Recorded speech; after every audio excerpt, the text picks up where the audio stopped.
Hello, everyone. Welcome to the latest edition of the Shed End View podcast. We've got an Irish Cup special. Later on, we'll have a special guest from Warrenpoint Town, Brenton Curtis.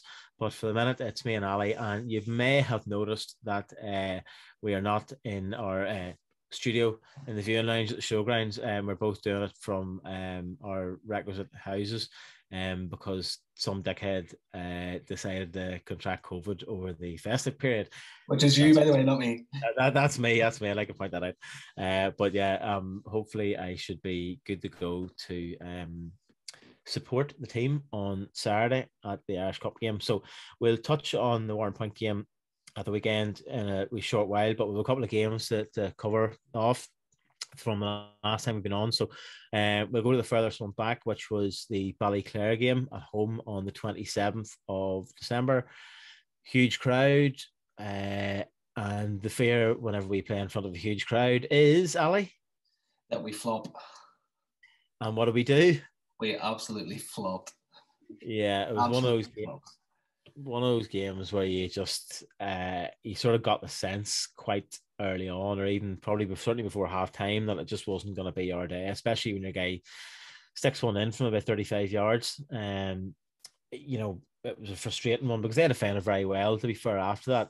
But we never really we put them under a lot of pressure, but we never really cut them open, and we didn't really get any sort of huge clear-cut opportunities, did we? No, it was very disappointing, like you said. What did we have? Like kind of a run of 6 games of 5 wins and a draw before. I think coming into that, you know, we were in good form. And I think it's just that pessimism that kind of gets in your brain thinking, okay, this can't continue, so we're going to have to slip up at some point. And unfortunately, it just had to be in front of our biggest crowd of the year, possibly 1,000 people there, you know. And like we always say, and we always hammer home, our job, well, it's not our job, but what we want is for people to feel as passionate about Newry and about local football as we do. And when there's nothing to do on the day after Boxing Day for families, and they all flood down the showgrounds, we did the campaign of free flags for kids, got a bit of an atmosphere going, and for the team just not to perform. Now, it didn't help the fact that it was misty and you couldn't see the pitch. That didn't help things either, but a terrible performance. And for people who might have been swayed, you know, one way or the other to think, do you know what, I might give this a go, I don't think there was enough there maybe to bring them back, which is unfortunate. I think back to Ards in August, and I was like, if we had that performance and that game in front of that crowd for the Ballyclare game, everybody would be flooding back and they'd be bringing people with them. And, you know, that's just one of the things. But it was very disappointing over that Christmas period. I have to say, it felt probably much worse than it was because, you know, results kind of went our way that day. But, you know, it really kind of ruined that Christmas period for me. And I haven't, football hasn't ruined.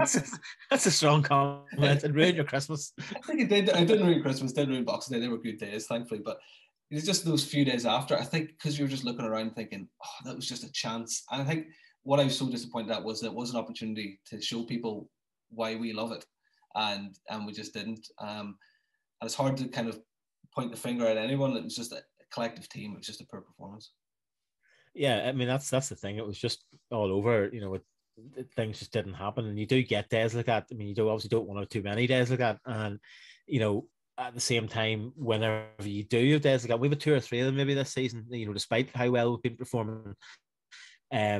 So you don't all want to sort of pass it off either, going, oh, it was just one of those days, because it can't be one of those days, you know, the 2 or 3 times it happens, or the reason behind it. I mean, if you look at, you know, Ballyclare's best player today, Hard Beverland, who, you know, somebody tweeted and said if he'd have thrown a brick at Hard Beverland, he would have headed it away. Yeah. He's gone and signed for Portadown. He's a Premiership defender, you know, since I was actually speaking to Matthew Tipton earlier in the week, and I said, is there any chance you could have signed him before the 27th?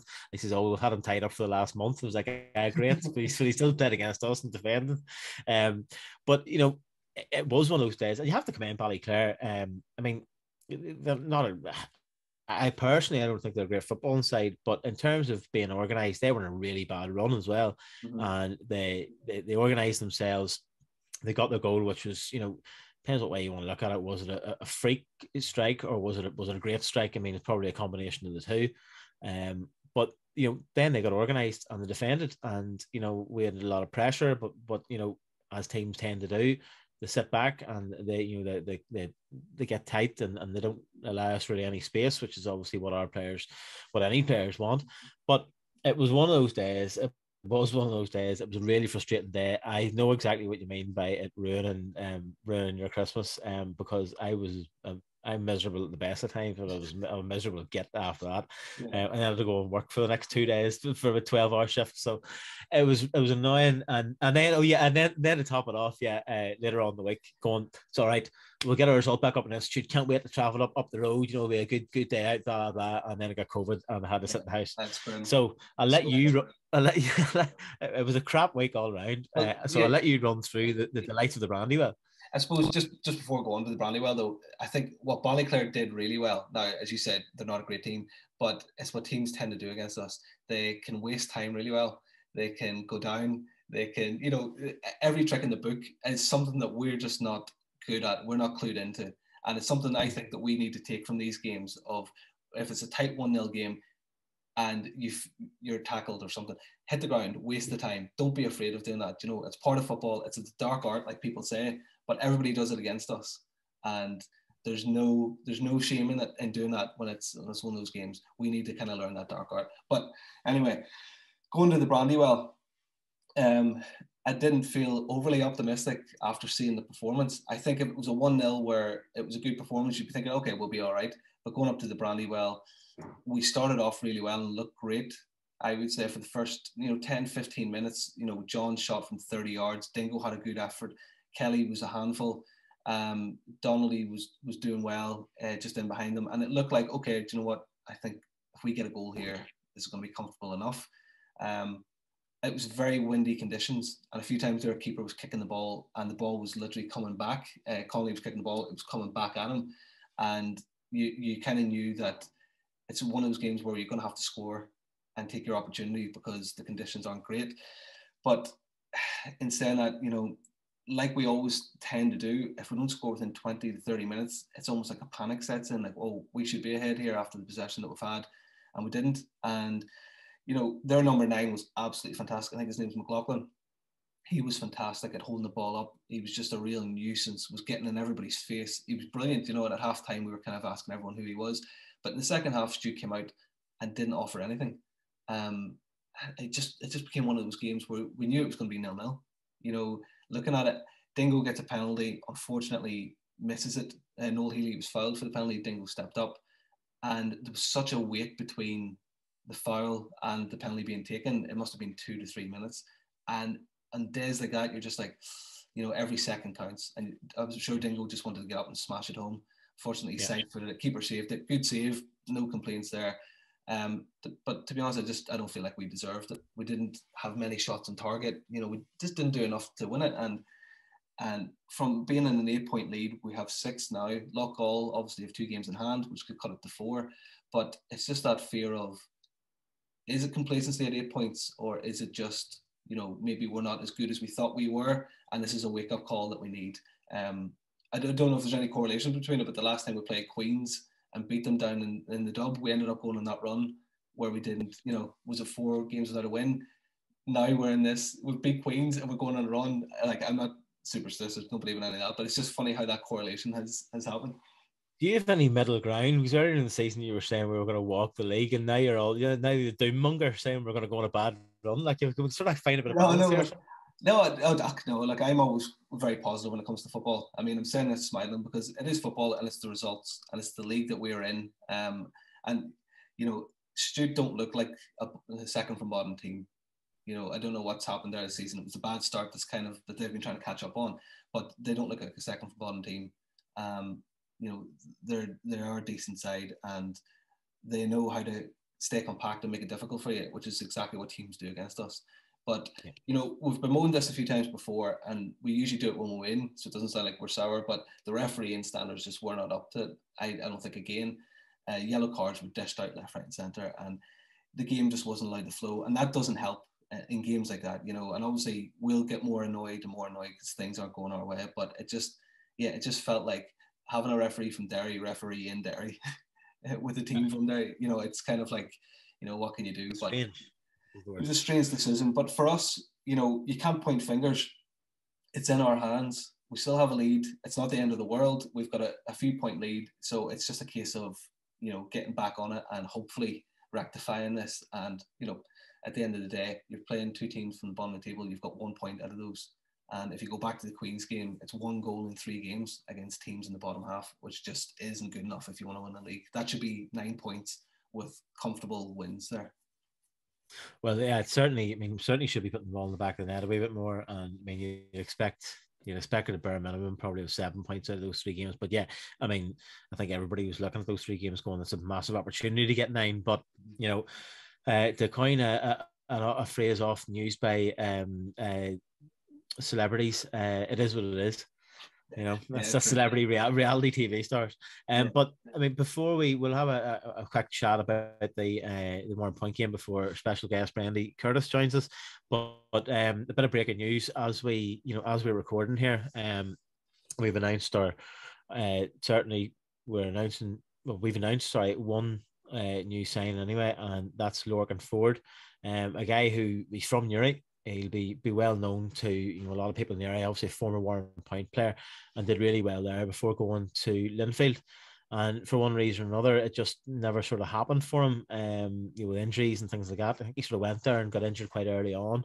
With Dungannon, and then he's been playing at Loughgall and sort of starting regularly enough, but in and out of the team. I suppose that the key thing is that anybody that's seen Lorcan play, and I've seen him play quite a lot, particularly in his Warrenpoint days when he came through as a 17-year-old. He just reminded me of Wayne Rooney in terms of he's small but stocky and physical. Undoubted talent, undoubted ability, can beat a player from anywhere. Obviously we hope this is the opportunity for him now. He might be a bit more settled back to his hometown club. Obviously his first time being here, but back to the club in his hometown, and this might be the sort of the catalyst to sort of I suppose it wouldn't be unfair to say to reignite his career. He's coming to a club with massive ambitions of getting to the Premiership. I'm sure that's where he wants to play it too. So it'll be one of those signings where, if he performs to the level he can, it'll be a fantastic signing. Just hope he can, because it has been, and he'll be the first to admit, it has been a stop-start couple of years for him. Mm-hmm. Yeah, I hope this is his opportunity, and he takes the opportunity down at the showgrounds. And there's no better set of fans that if he gives us all when he's on the pitch, that we'll all get behind him. Absolutely. I would like to see the Lorcan Ford that was the 17-year-old that broke through and was exciting. And he obviously still has that in him. And I think with the group of players that we have, and the standards that are set at the club at the minute, then surely they'll be able to get the best out of him. And slotting in there beside a very, very exciting and young forward line that we have in McGovern and Thielen, and the experience of Dingo, and Mark Kelly and Carville. So it's exciting that kind of front 4, 5, 6 players that we have can kind of slot in and out, and hopefully Lorcan's one of those players. I think the good thing about it is something you touched on there about, the best part of his career was, to date, because he's still very young, was when he broke through at Warrenpoint. He's playing regularly. He played with a lot of the boys that are with us now. So the likes of John Boyle, Engine, Stevie Moan, Dingo. As far as he played with all of them. He may have played with Philly Donnelly as well. So, there's a lot of the boys will know him. The boys will know him on a personal level anyway. But a lot of the boys will play football with him, and quite a few of them was at that time when he was, I don't want to say at his peak, because he's still pretty much the infancy of his career, but when he probably played his best football to date. So that might have been Darren's thinking, going, well, look, here's an opportunity. We know you've got talent here. This is the right sort of environment for you to go and flourish, and for you to go and show what you can do and what you're capable of. As I say, if he plays his potential, then you've got an absolutely top class footballer, and somebody who's more than capable of doing it in the Premiership as well, as he's shown in the past. So, wish him best luck. I know Lorcan pretty well. He always has that sort of cheeky grin on his face, like he knows he's good, and sort of which you don't mind that wee bit of arrogance. Obviously you have to back it up with sorry, not arrogance. I'll give him his dues. I'll say confidence, but if you have that confidence, then then it's up to you to go and back it up on the pitch. So fingers crossed, and we'll wish him well, obviously. Yeah. But don't know whether he'll be available for this weekend's match against Warrenpoint, against former club. Fingers crossed he is. It'd be good to see him in a Newry shirt. But the big one, the more an ultimatum, Yeah. Who's going to get the more supremacy? Ha ha ha ha. Blah blah blah. It's one of those games that everybody's been looking forward to since the draw was made. How much are you looking forward to it, and how much is it a nice distraction, I suppose, from I don't want to say our league woes because we're 6 points clear, but Yeah, exactly. from the last couple of games where we've only taken a point. I mean, how much are you looking forward to it?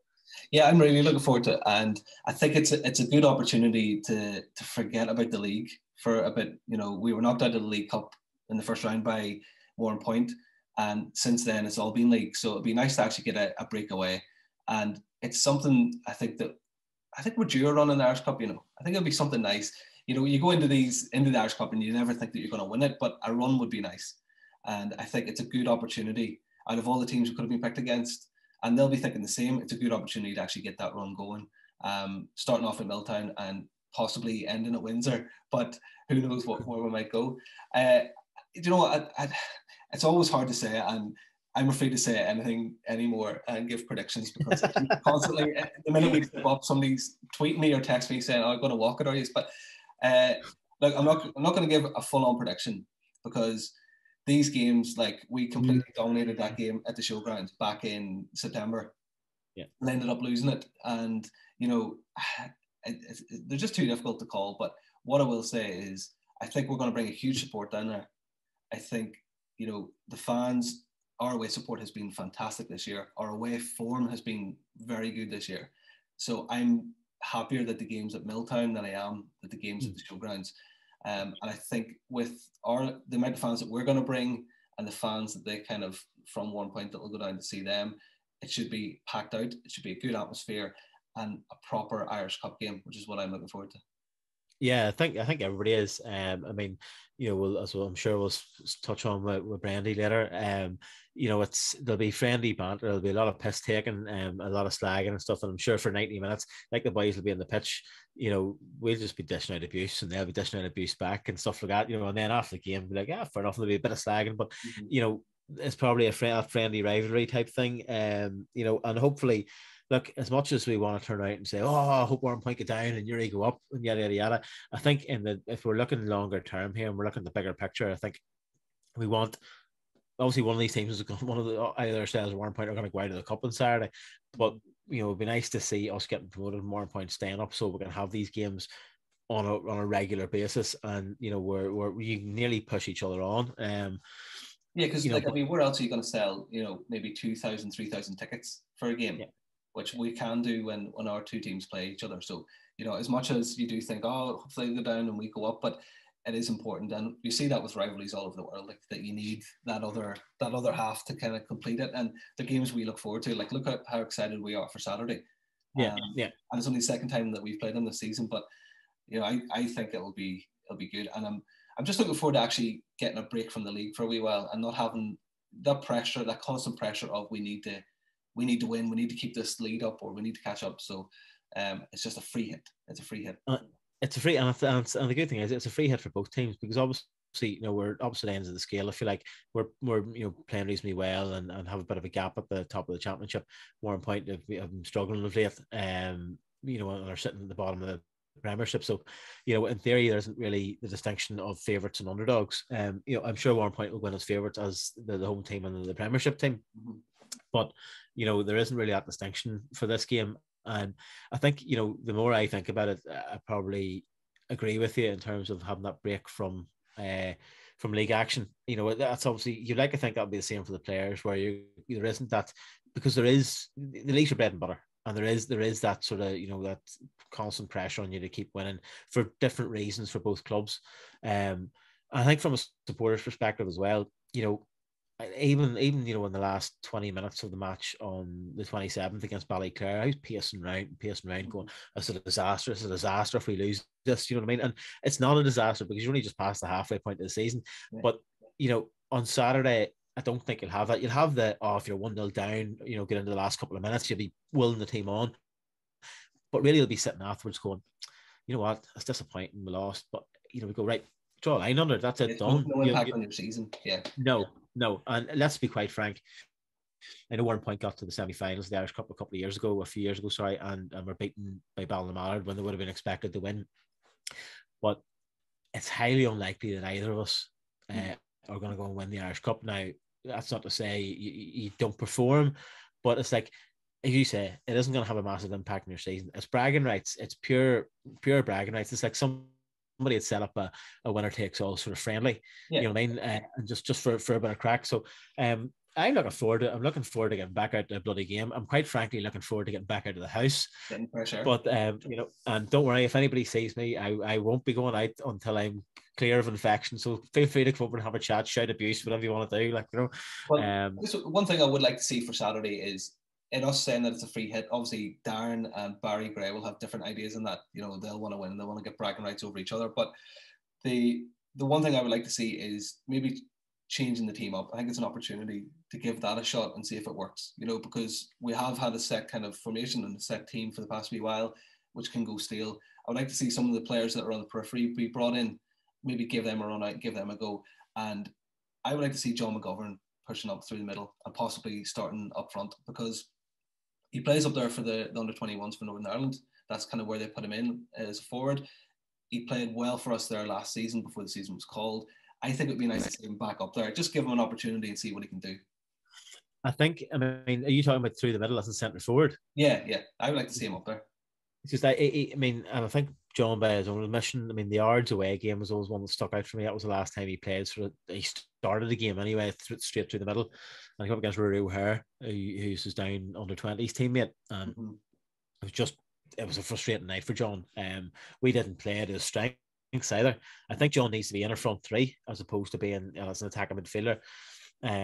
But I'm not sure personally. Anyway, I'm not sure about going through the middle. I would like to see maybe Dingo move back in there and John James either side, or if Lorcan Ford's fit. I mean, if Lorcan Ford's available and he's available to go, then he's probably going to start. I'd be surprised if he didn't, or he'll certainly be in the squad anyway. Stevie Lawless probably deserves a start to see what he can do. But as long as, I think the key thing is, it's very easy for somebody to get brought in, or for a manager to bring somebody into a team that's maybe been on the periphery, only been getting minutes here and there, and say like Brian Healy, for example. Brian Healy's a centre forward, but stick Brian Healy out wide and go, well, he didn't really perform. Yeah. Or put Stevie Lawless, who's a sort of a central midfielder / attacking midfielder, and then put him in as a defensive midfielder and go, oh, well, he didn't perform. And that's saying it's unfair on the player to bring him in from the cold, if you like, and then not play them in a position that you're not comfortable in. We're going to have to make changes. I mean, Stevie won't suspended, so I'll likely see Engine move the right back and Ryan dropping back into holding midfield. That leaves a space in holding midfield, and I'm not sure that Brennan is going to be available for selection. If he is, then he goes in there, but then again, he won't have trained. So there are a lot of different things for Darren and the coaches to think about. I think there'll be a mix between, well, we want to play, our strongest side, but we also want to give players a run. And it's a difficult one because you don't want to lose bragging rights, but you still have to make sure that those players get their opportunity. You still have to play players in their correct positions. Now, in saying that, Ralph Ranick says he's playing United players in the right positions, but we've swiftly found out that they're just not good enough. You know what I mean? So it doesn't always work, but it'll be interesting to see what way. I don't know whether he's going to play a strongest lineup, whether he's going to move things about. It's an interesting one because usually you can pick the team that's going to play on a Saturday, which I don't know whether that's a good thing or a bad thing, but you generally can. And I don't know what team he's going to play on Saturday. I mean, 6 or 7 that are sort of certs, but there's a few wee bits here and there that it's going to be interesting. That's going to be a bit of thinking time for Darren. Yeah, definitely, and it makes it interesting as well, because then you're thinking, what will Warrenpoint do? I think the interesting thing that we're bringing into it is the local angle of having so many local players for us, and how much it means. A lot of them have played for the Point before. A lot of them, are Newry boys. So they understand what it means and what this derby means. And I think, not that gives you any edge, because, at the end of the day, professional footballers, they're all footballers. So, they could play the game and they know what to expect. But for us, I think it just gives us that little bit of an edge, maybe of, okay, the passion's going to be there. There's no doubt. But it's whether or not the quality that's been lacking in the past few games that we can find and hopefully bring it to Milltown. Well, that's it.